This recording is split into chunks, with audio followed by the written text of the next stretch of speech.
Hey, what is up guys? Adam here. Welcome back to the channel, and this is the new iPhone SE. Before I jump into the review of the device, I wanted to give you guys a little bit of background on what device I've been using before. That way you guys know how I formulated my opinion on the iPhone SE. Alright, so I'm switching over from a Galaxy S10, and I've been using that device since its launch, and I haven't had any issues except for me cracking the screen.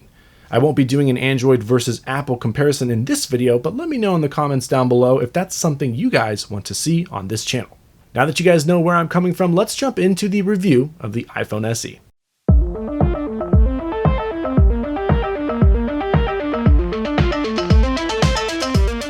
Starting off with the specs for the device, the iPhone SE is rocking a 4.7-inch IPS display with a resolution of 1334 by 750 at a pixel density of 326 ppi. Jumping to the cameras, there's one camera on the front, one camera on the back. The back-facing camera is a 12-megapixel wide-angle camera. Recording quality on that bad boy is pretty good too, with the ability to record up to 4K at 60 frames per second. And of course, the camera offers many of the features that come in the flagships, like slow-mo recording and time lapses. The front-facing camera is a little less impressive. It's a 7-megapixel shooter and it records a max video of 1080p at 30 frames per second.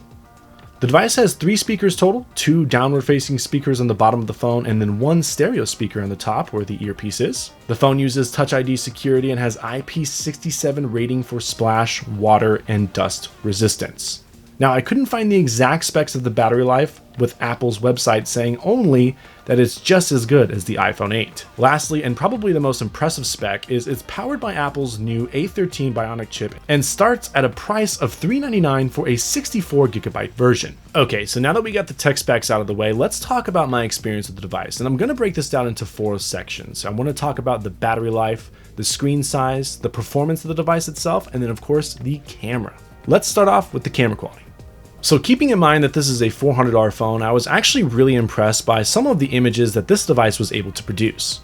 The video recording is on point and good enough for most people to capture memories in those moments in time which you cherish so much. That being said, one of the downsides here is that there is only one camera on both sides, meaning cropping and zooming need to be done by moving the camera itself.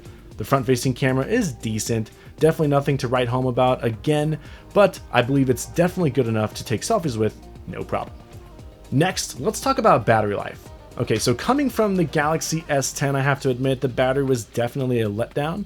That being said, for this price point and these specs, the battery life is definitely good enough. I was barely able to get through the day when I was really using it heavily, taking a bunch of pictures and videos. I used it normally, the battery lasted long enough for me.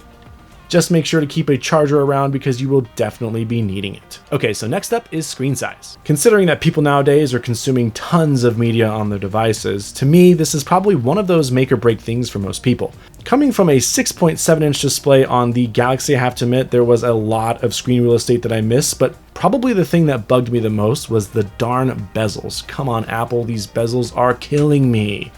That being said, for a $400 phone, the screen resolution was fine, and I got used to the screen size. It didn't really bother me that much, and after a couple days, I got used to the annoying bezels as well. Lastly, let's talk about the performance of the device. Doing things like jumping back and forth between apps, opening up your camera, surfing on the web, checking email, all of those things work just fine. The phone is powered by the A13 processor, and it definitely shows. The phone never stuttered or had any issues, again, loading up web pages quickly, looking up things on the internet, accessing the camera, or switching back and forth between apps.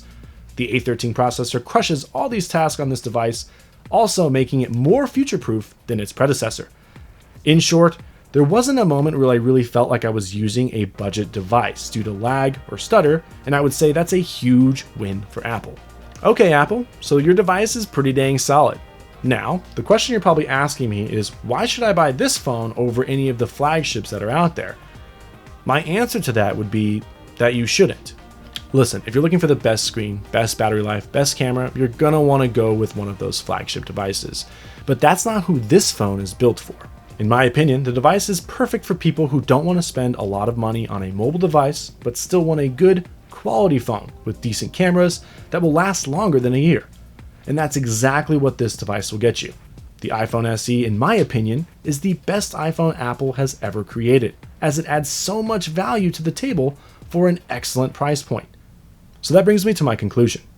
If you're looking for a smaller phone with amazing build quality, good cameras, decent battery life that's gonna last you for a good while, definitely consider picking up the new iPhone SE. That's it for today's video, guys. Thank you so much for watching. Leave a thumbs up if you liked what you saw and consider subscribing for more future content on this channel, and I will see you in the next one.